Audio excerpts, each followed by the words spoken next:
We have come to our last episode. Kali ini kita akan rangkum semuanya menjadi satu tema besar, yaitu gimana caranya biar kita mudah berkebun di kota. Ya cukup ingat 5 tips hari ini. Selamat datang di Wednesday Wisdom.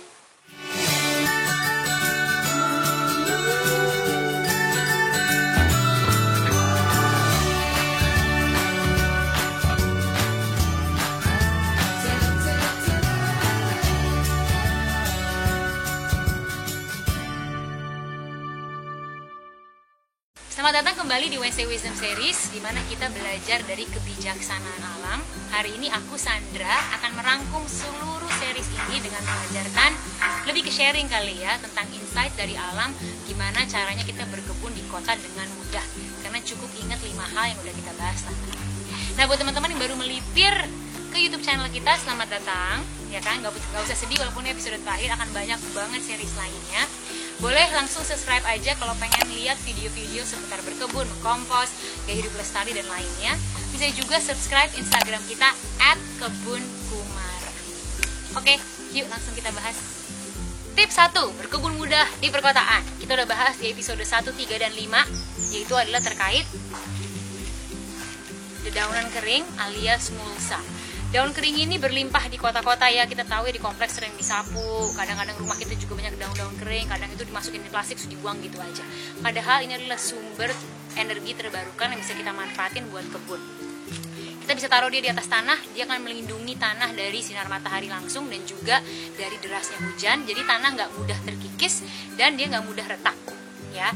Mikroorganisme di dalam tanah, semua kehidupan dalam tanah itu adalah menjaga kesuburan tanah. Jadi mereka harus dilindungi, dan itu adalah fungsinya mulsa. Kita juga ngebahas kalau dedaunan kering ini bisa untuk menggemburkan tanah. Jadi kalau tanah itu padat banget, kita tinggal tusuk garpu sedikit, lalu kita aduk dengan sisa dedaunan kering, itu bisa membantu tanahnya gembur juga. Dan kita juga ngajarin kan, gimana cara nyimpen daun ini. Kita bikin aja bank mulsa namanya. Jadi cari karung kayak box, kardus, atau area-area di kebun di mana kita bisa menyimpan dedaunan ini untuk kita gunakan di lain waktu. Pada intinya jangan pernah lupa bahwa daun-daun kering ini sumber kehidupan juga, dia bukan sampah dan harus bisa dimanfaatkan. Kalau kita udah punya ini, harusnya modal kita untuk berkebun di perkotaan itu jauh lebih rendah karena ini semua bisa kita manfaatkan. Tips 2. Di episode 5 dan 6 kita udah ngejelasin tentang cara membuat bedeng dan juga cara menyiapkan tanah dalam bedeng tersebut. Di episode 5 kita ngebahas soal aneka bedeng. Kita bisa menggunakan aneka bahan material ya kan, ada botol kaca, ada genteng kayak gini, ada silinder. Pokoknya cari yang paling sesuai aja, sesuai estetik yang kita inginkan dan sesuai barang-barang yang tersedia. Kita juga bisa mengatur bentuk-bentuknya dan ukurannya sesuai sama ruang kita dan sesuai sama keinginan kita. Episode 6 kita ngebahas cara menyiapkan tanah dalam bedeng. Itu ada 2 cara yang berbeda. Yang pertama, bisa kita gemburkan dengan garpu tanah, kita campur dengan sekam, campur dengan pupuk, kita aduk, baru kita melakukan penanaman di sana. Atau cara yang buat orang-orang yang mungkin waktunya gak terlalu banyak, ya kan, terus tanamannya juga belum siap, tapi bedengnya udah ada, didiamin aja. Tutup sama mulsa, gemburin dikit, tutup sama mulsa, biarkan mulsa itu bekerja. Dia yang akan menggemburkan tanah di bawahnya, membuatnya lebih mudah untuk kita tanam. Jadi kita udah bahas kan tips tentang bedeng dan menyiapkan tanah dalam bedeng. Tips 3. Di episode 7, 11, dan 12 kita udah ceritain tentang tanaman-tanaman pangan yang gampang banget untuk ditumbuhkan di perkotaan. Ya, jadi cocok banget buat orang yang baru mulai berkebun juga, plus dia punya fungsi untuk ekosistem. Yang pertama, bayam Brazil. Gampang banget, bisa dipanen secara terus-menerus. Kayak sulit deh untuk gagal nanam tanaman ini, di stek aja pun tumbuh. Dimasak juga bisa beragam. Terus kedua, kangkung. Aduh, kangkung kan gampang banget, tinggal tarik garis, lalu semai, tinggal kita panen berulang, bisa sampai beberapa kali, panennya pun cepet, habis 40 hari. Jadi itu sangat amat bisa dicoba. Terus juga bunga matahari. Nih, bunga matahari ini kan fungsinya memang nggak kita makan daunnya, walaupun bijinya bisa kita makan. Cuma fungsi mereka melampaui hanya sekedar tanaman pangan karena dia punya fungsi di ekosistem. Dia jadi penghalau serangga, dia jadi tempat serangga bermain juga, dia jadi companion plants buat banyak sekali tanaman-tanaman yang ada di kebun. Gitu. Jadi ingat tips kita yang kali ini, coba aja tanaman-tanaman yang mudah untuk kebun kamu di perkotaan.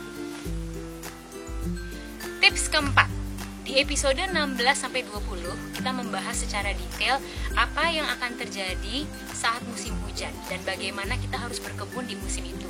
Bagaimana kita menanggapi kelembapan yang meningkat secara drastis.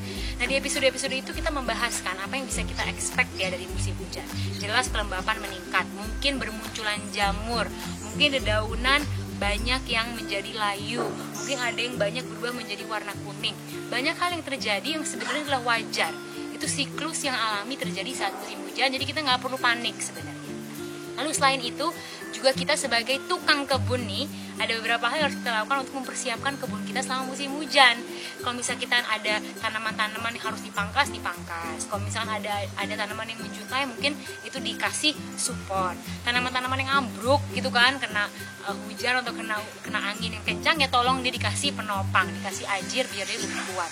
Akar-akar yang terekspos, jadi tanaman-tanaman terangkat gitu ya karena hujan, dia itu ditutup kembali gitu tanahnya sama media tanam biar akarnya tetap kokoh.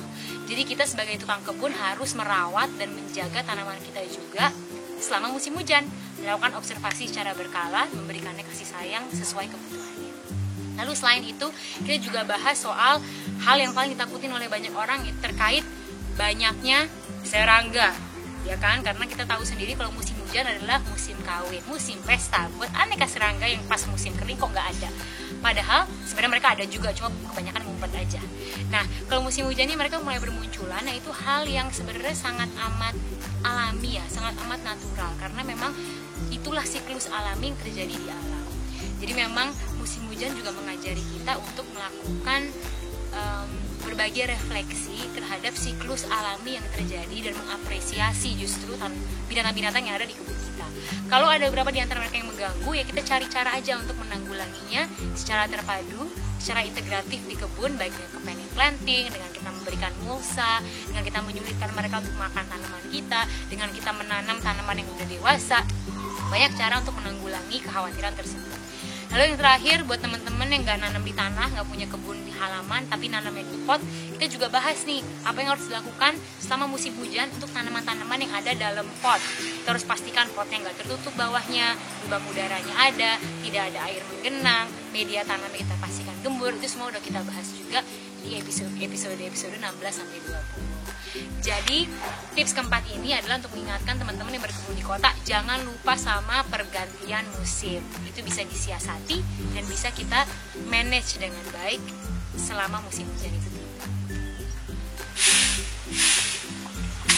Oke, tips terakhir, tips 5. Di episode 9 dan 10 kita udah ngebahas soal ayam, soal kandang ayam, soal ayam, dan soal kompos. Kita cerita bahwa ternyata memelihara ayam di kota itu pertama mungkin. Kedua, kita juga ngebahas apa aja yang harus diperhatikan ya ketika kita memelihara ayam. Tentunya dia punya banyak kebutuhan harus kita bisa penuhi. Karena dia sebagai makhluk hidup yang kita rawat, mau kita ambil dagingnya atau telurnya, kita juga harus memenuhi hak-haknya. Seperti makan, area bertengger, area bercakar, menggunakan cekernya, akarnya, area untuk dia lari-lari gitu kan, itu harus bisa kita penuhi. Sumber makanan yang beragam juga bisa kita penuhi, gak cuma sisa makanan dari dapur, cuma serangga juga, biji-bijian dan lainnya. Itu semua udah kita kupas sebagai bentuk untuk menyadari bahwa once we understand, then we can be fair to them gitu. Kita juga ngebahas soal kandang ayam dan desain yang mengintegrasikan si ayam dengan proses kompos. Ini semua adalah bedding, tempat kita buang sisa makanan, tempat ayam makan yang nantinya kelak bisa kita panen menjadi kompos. Jadi ini mengintegrasikan seluruh sistem yang kita butuhkan juga. Dan ini juga kita menggali cara bagaimana kita menjadikan output sebagai input. Output yaitu adalah kotoran ayam, bagaimana bisa itu kita olah biar bisa menjadi input untuk kebun. Ya kan, sayang banget kalau kotoran ayam harus kita sapu doang setiap hari, kan capek juga ya. Kalau dengan cara kayak gini mengintegrasikannya, kotoran ayam itu akan tertangkap di bedding ini, akan terolah dengan sendirinya menjadi kompos. Komposnya kita panen, kita pakai buat kebun. Jadi sebuah sistem yang circular, siklus yang sempurna. Nah, kita udah bahas itu di episode 9-10 dan itu menjadi tips terakhir terutama untuk teman-teman yang mau berkebun di perkotaan dan pengen pelihara ternak.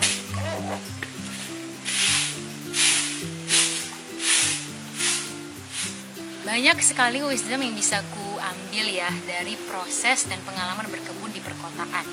Sebenarnya kan sering banget orang bilang, emang bisa ya orang berkebun di kota ya gitu, emang udaranya cukup bersih, emang lahannya cukup bagus, emang tanahnya itu berkualitas, bukannya berkebun tuh paling afdol di lahan-lahan pinggiran kota, di lahan-lahan pedesaan.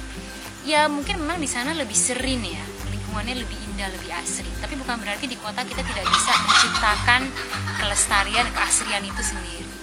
Dan buat aku, ternyata ketika kita merawat satu tanaman aja dan kita melihat kegigihan tanaman itu untuk berjuang, untuk bertumbuh, bahkan menghasilkan buah ya, pangan untuk kita jadi melihat bahwa nature always survives gitu. Jadi alam itu punya cara menunjukkan ke kita kalau dia tuh bisa dan dia akan berjuang terus. Dan kalau kita mau berkebun, kita mau menjalin keterhubungan dengan alam di perkotaan secara lebih intim, sebenarnya kita bisa mendapat banyak sekali pelajaran dan insight dari proses itu. Jadi buat teman-teman yang belum mulai berkebun di kota karena alasan kita tinggal di kota, coba dipikirkan kembali deh apakah alasan itu masuk akal.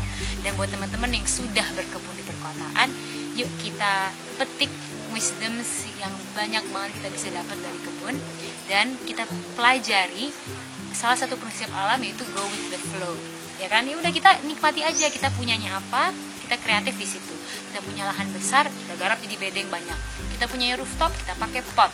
Kita punyanya lahan agak kecil dan mataharinya dikit, kita tanam rimpang-rimpang, rempah-rempah gitu. Jadi always go with the flow. Kita nggak tidak perlu selalu melawan nasib ya. Nasib dari rumah kita go with the flow aja, dan kita respect and work with the nature that we have. Oke, udah kita kupas tuntas semuanya. Jangan lupa dipraktekin di rumah sesuai konteks masing-masing ya. Sampai jumpa di series selanjutnya. That's Wednesday Wisdom. See you next time.